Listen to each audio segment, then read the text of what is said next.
देखो, जब चलना नहीं आता था तो कोई गिरने नहीं देता था, और अब चलना सीख लिया तो हर कोई गिराने में लगा है।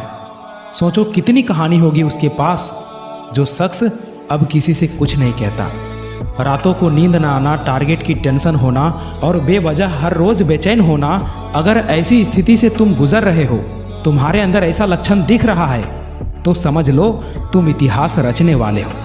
क्योंकि जो अपने कदमों की काबिलियत पर विश्वास रखते हैं वही अक्सर मंजिल पर पहुंचते हैं। अगर आप कुछ ऐसा पाना चाहते हो जो आपने पहले कभी नहीं पाया, तो आपको कुछ ऐसा करना होगा जो आपने पहले कभी नहीं किया। तुम अपने घर की स्थिति में परिवर्तन के लिए चुने गए हो। जीवन आसान नहीं होगा मेरे भाई। तुम्हारी मेहनत में इतना दम तो होना चाहिए कि एक सफलता की कहानी तुम्हारी सारी असफलताओं को समाप्त कर संघर्षों पर पूर्ण विराम लगा दे। देर से बनो, लेकिन कुछ बनो जरूर, क्योंकि वक्त के साथ लोग खैरियत नहीं, हैसियत पूछते हैं। इसलिए जीवन में जो भी करो, पूर्ण समर्पण के साथ करो। उदय किसी का भी अचानक नहीं हुआ मेरे भाई। सूर्य भी धीरे धीरे निकलता है और ऊपर उठता है।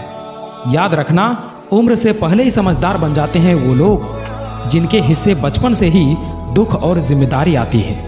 अरे अपने वही है जो संघर्षों के समय भी तुम्हारे साथ हो, क्योंकि सफलता के बाद तो पराये भी अपने हो जाते हैं। आज मेरी परिस्थिति देखकर तुम मेरे खिलाफ जितनी बातें बना सकते हो बना लो, पर याद रखना, जिस दिन ये समय मेरा साथी बन गया ना, तो तुम्हें खुद पर शर्म आएगी कि मैंने किस आदमी के बारे में क्या बोला था।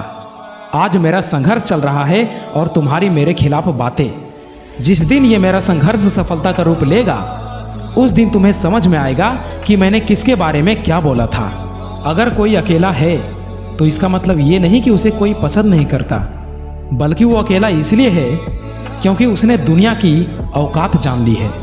जब लोग पूछते हैं कि आप काम क्या करते हैं, तो वास्तव में वो हिसाब लगाते हैं कि आपको कितनी इज्जत देनी चाहिए। यही इस दुनिया की सोच है और इसे आपको मानना पड़ेगा। समय अपनी रफ्तार में है दोस्त, अगर तुम रुके तो बहुत पीछे रह जाओगे।